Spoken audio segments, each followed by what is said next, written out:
So the supervisor, David Turk, did not want me in the unit. He wanted Cindy. And so as a result, there seemed to be animosity to begin with. So what ends up happening is I continue to work in the unit. As a worker working in the unit, there were several cases where children, mainly infants, that were placed in what we call out-of-county foster homes. And this was being done, this placement, these out-of-county foster home placements were being done under the authority of a public health nurse named Judith Leffler. Judith Leffler is her name. So she was a public health nurse who was assigned to Family and Children's Services, especially in regards to children being born positive to crack cocaine. And so, as I was stressing earlier, that this had been, these out-of-county foster home placement has been an issue of concern before the Board of Supervisors of San Francisco, before I even became a permanent employee. And as a result, this issue created a Sunshine Ordinance, which is a law that is drafted and adopted by the Board of Supervisors for the County of San Francisco, whereas they made a law that prohibited out-of-home placement, out-of-county placements for African American children. But in spite of the Sunshine Ordinance, this was a practice that had continued to occur. And the issue that my clients had in particular was with their babies being placed in these out-of-county foster home placements, it began to be difficult and in fact would sometimes sabotage the reunification efforts on the part of the mother and the child. There was a particular case in which I was given where a child was born positive to actual alcohol, not crack cocaine, but she still was considered to be what we call medically fragile infant because of the addiction. And as a result, this public health nurse had placed this child in a home, foster home, with a woman, Kathy Brennard, who was a white female who was friends with several managers at the Department of Human Services, Child Protective Services. But the fact of the matter is that she, Kathy, began to sabotage reunification between the child, who was a female child, and her mother. And so the supervisor, David Turk, began to get angry with me in my efforts to continue to try to reunify the child back to the mother. In fact, the court had issued a court order ordering Child Protective Services and the worker, who happened to be myself, Kimberly Roberts, reunify this child back with the mother and to ensure that the mother, in fact, did receive what we call reunification services, in which my attempt to follow the court order and to do my job. But in fact, it was not what the supervisors and the managers wanted, because they were friends with this particular foster mother who lived in Martinez, California, Contra Costa County. And so in my efforts to try to reunify, the supervisors and the managers began to sabotage the case. And in fact, not only that particular case, but cases thereafter. And as a result of becoming angry with me in my attempt to reunify this particular child, they began to set me up to be fired, terminated. And so I began to pursue counseling with the Human Resources Department and was told that there was no way that I could be fired after almost meeting my probationary period, which was 6 months. After my 6 months probationary period ended, which was September, there was a position that became available, or at least that was open, where they were looking for someone to become a foster home recruiter. And I applied for the job. It said for someone to become a recruiter for a program called Options for Recovery, which was a program designed to help to train and recruit foster parents to be able to take care of children with specialized needs, particularly those who were born drug exposed. So I applied for the position with the job description being a recruiter for a small program. After getting the position, which was probably somewhere around October or November, I was then told that I had to stay in the family maintenance unit. Oh, let me back up.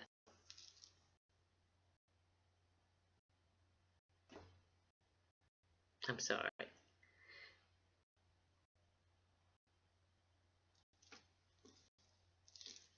So, after getting the job as a recruiter, I'm unable to begin my new job because I'm being forced to stay in the old unit. And so finally, in January of 2000, I was released to go to my new unit after being kicked off of the floor. But anyway, so what ends up really happening is that before I was able to go to the new unit, I began to continually be harassed in my old unit by my supervisor and program manager, or should I say section manager, Liz Crudo, who also was from Contra Costa County, same county as Kathy Brenner, who was the foster mother of this child. So anyway, they began to harass me more and more. It was almost as though they were trying to sabotage my ability to be able to move and transition into my new unit, into my new department. But anyway, in January, a lot of tragic events began to happen. Mainly, this was the greatest issue. I ended up in the emergency for chest pain and hypertension. I had a case where there was an African-American male, and he was falsely accused of stealing his own medication when I took him to what we call the shelter unit. The shelter unit is an incoming unit where children who are coming into foster care or who need a foster home placement, they come to the shelter. That's where we take children when they're removed from their parents. And at the shelter is where they, kind of like hang out until they're actually assigned to a foster home, and the foster parent would then come there and pick them up. At that particular time, it was at San Francisco General Hospital. And so we're at the San Francisco General Hospital shelter unit with my kid, a kid that I had on my caseload.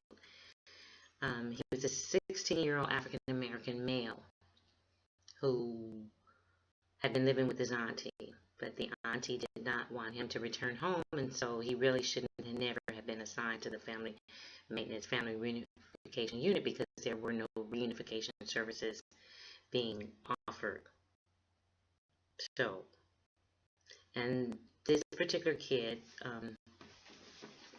did not want to live in a group home. He didn't want to live in a foster home. So he was very unhappy. He really wanted to go back home, but was not welcome. So as a result, he moved from placement to placement, and he really needed what we call a specialized placement. However, it was never granted. Anyway, long story short, with that particular individual, he was assaulted at Walton House. Walton House is a group home facility for actual teenagers and also adults, but they're two separate facilities. I ended up having to file a grievance against Walden House for assaulting this particular individual. Anyway, I get him another placement. He runs away from that particular placement. I bring him to the shelter so that he can, get another foster home to live at so he wouldn't be on the streets. And they basically mistreat him there at the shelter. And when I say mistreat him, I say that because they falsely accused him of stealing his own medicine. And they did that in front of me. And I witnessed the whole ordeal for him. And so here he is, trying to be cooperative with me as his social worker. And he's, there. I bring him to the shelter. He doesn't run off or anything.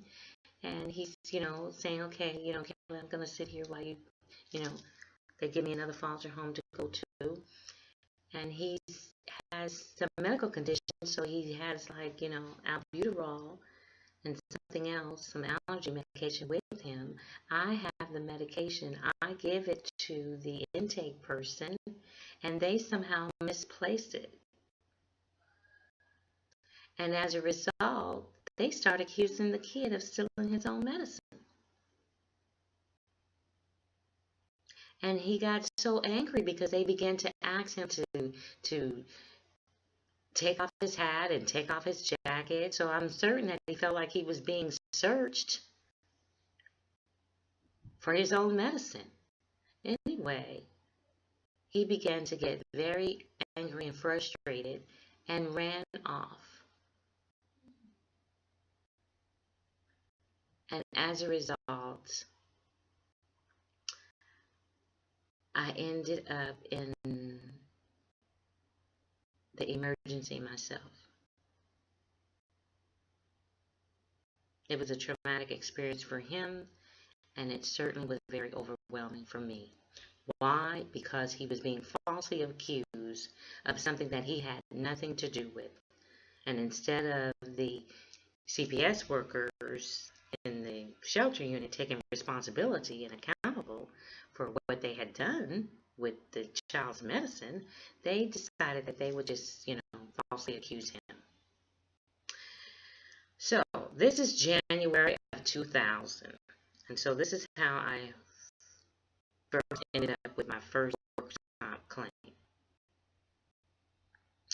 So I go off work for 2 weeks. I file a claim that's never responded to. And after 2 weeks, I come back from my sick leave, and I'm supposed to now officially be in a new unit as a recruiter for a program called Options for Recovery. Only to find out that the program Options for Recovery doesn't even exist. So here I am. I'm supposed to be a recruiter going to a new program that doesn't even exist. So I'm then told to contact someone from the state of California Department of Foster Care Services that is in charge of all Options for Recovery programs. I explained to her that I'm the new recruiter, that I was given a position as a recruiter, and that the program doesn't exist, and asked her for her guidance. Her first question to me was what classification I was. When I tell her that I'm a CPS worker, she immediately says no.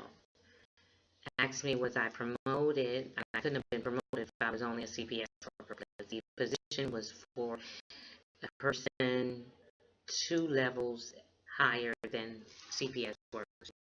Would either have to be at least supervisor level or a section manager level, which would really meet the needs and completely understand what it's like, because in fact the program coordinator was actually a program within itself.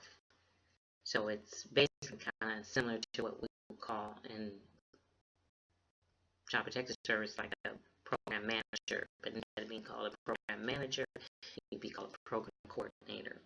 So you'd be coordinating the program and supervising the additional staff that would also work in the actual unit. So, as a result of being told that, number one, I should have received a promotion and I didn't, I ended up having to contact the personnel in regards to explaining to them that I was working in a new unit, the program was supposed to exist, it doesn't, and I was supposed to receive a promotion in which I did not. So then I'm told that I am given the responsibility to actually design the program myself.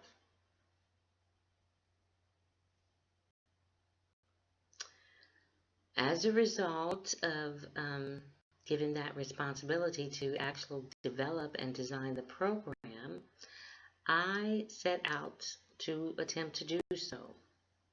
And throughout my attempt, over a duration of February up until June, July of 2000, it was continually, meaning that my program design continually being sabotaged every effort by my then section manager and program manager, Randy Robach and Jan Asbaum. And so throughout the efforts to continually harass me and try to sabotage the design, once I finally finished the program design for the Options Recovery Program, I'm then told that I needed to falsify the program design and backdate it and say that the program was already up and running before I started, which basically was an outright crime and an attempt to frame me and set me up for illegal activity.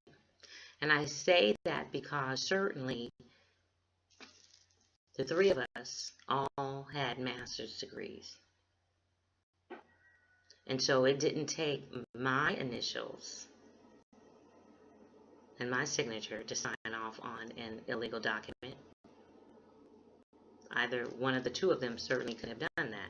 But they ordered me, and when I say ordered me, they continued to tell me that they wanted me to backdate the program design and the program proposal, even after I shared with them and expressed to them that it was illegal and that it was a deliberate attempt to frame me. And so what ended up happening is, over the duration of dealing with all of that, they continued to harass me and then try to take my job title and tell me that I'm not the coordinator, I'm a recruiter. But in fact, I'm not recruiting anything because there's no program to recruit anyone to. So it began to get really serious and really ugly because they began to defame my character. And when I say that, what I'm referring to is they began to make suggestions about me having the actual ability to be able to even be the program coordinator after I completed the program design. What ends up happening is that the section manager, Randy Robach, began to claim that he was in fact the program coordinator and not myself. So it's like a demotion. And some of this was because they didn't want to change my classification. They didn't want me to make equal pay for the position in which I had.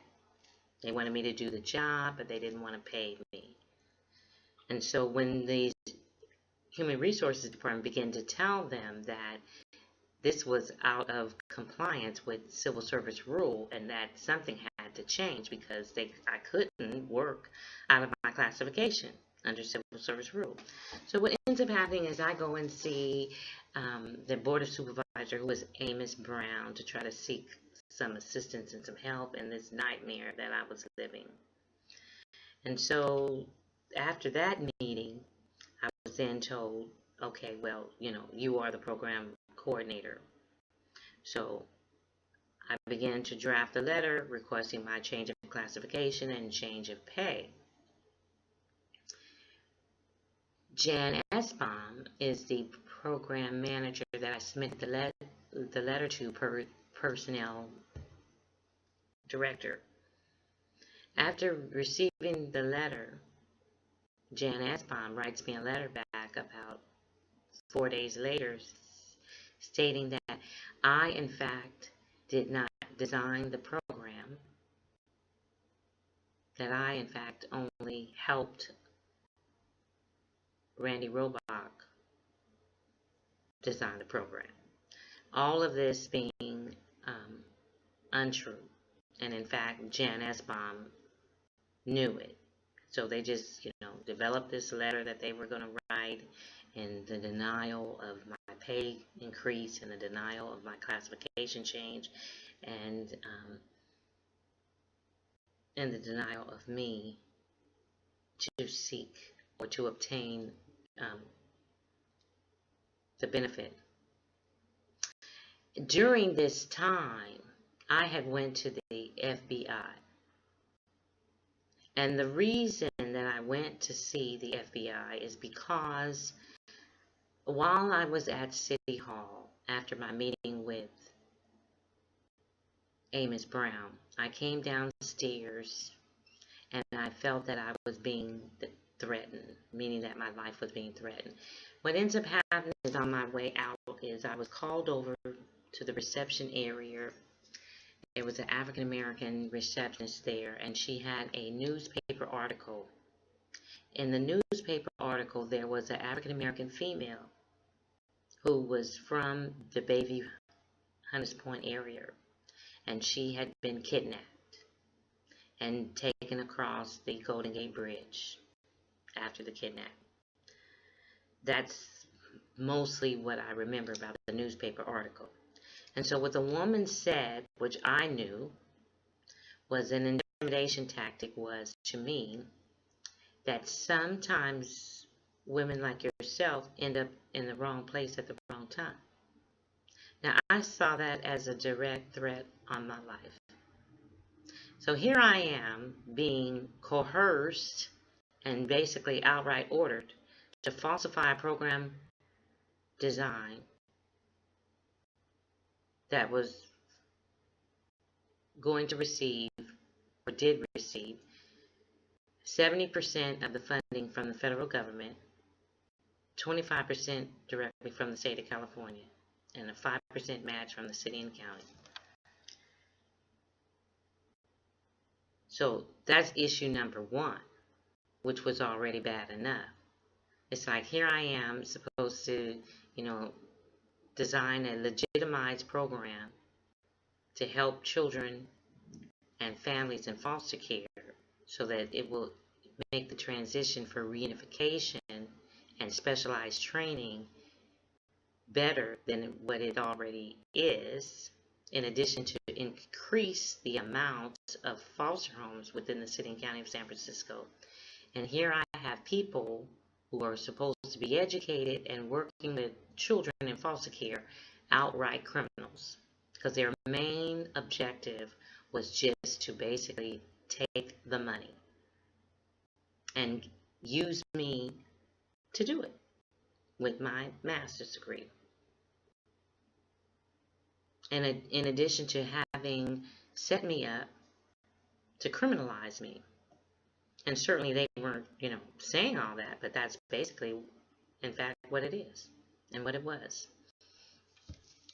So, after my meeting with the Federal Bureau of Investigation, it got worse, not better.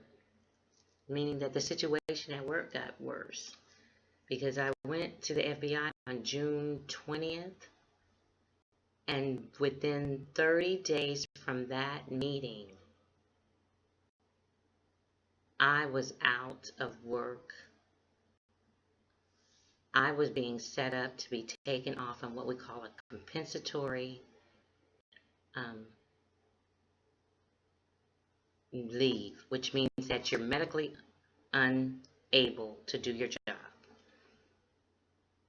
And this is what was told to me by the HR department, that Randy Robach and Jan Asbaum were in process of trying to have this done to me. So as a result, when the union representative started explaining to me what they were saying and what they were doing, after I had already completed the program design, it was their way of trying to get rid of me. And I was so overwhelmed that July 19th of 2000 was my last day at work for Child Protective Services. And from that point, I have been trying to put my life back together. And every effort to destroy my life, defame my character, ruin my career, and criminalize me has been a continuing event, year after year after year. It started July 2000. We can probably go back to July of 1999 in my efforts as a child protective worker to reunify children and stop illegal activity at the Department of Human Services in the city and county of San Francisco. But since then, while I've been in pursuit of receiving workers' compensation, permanent and stationary benefits for the injury that I sustained, my life has been on a roller coaster. I have been harassed by every law enforcement agency in the counties and the cities that I have lived in. In fact, I have had to move several times due to harassment from law enforcement and neighbors, in which have continued to try to harass me and sabotage my life. And I believe that it is all related to the filing of my workers' compensation, to the whistleblowing actions of trying to expose and stop the illegal activities that have continued to occur within the city and county of San Francisco. And hopefully I will receive my compensation and my character will be reinstated, because I've been tremendously defamed. I've had people try to portray me as someone that is angry. They have a term for it. They call it a disgruntled worker. And it's like, can you believe that I devoted my life to obtaining an education just to help children in foster care? And as a result, I come in contact with people who are criminals, and the agencies that are supposed to protect me and my civil rights are the same agencies and departments that are trying to destroy me and continue to set me up and attempt to criminalize me and portray me as an individual and someone in whom I'm not. So that's part of what it is that I've been going through. And hopefully I'm going to get closure, and hopefully I'm going to be able to stop being harassed by various law enforcement agencies, and hopefully I'm going to be compensated for all of the horrific civil rights, constitutional rights, and human rights that have been violated in regards to me. Thank you for listening.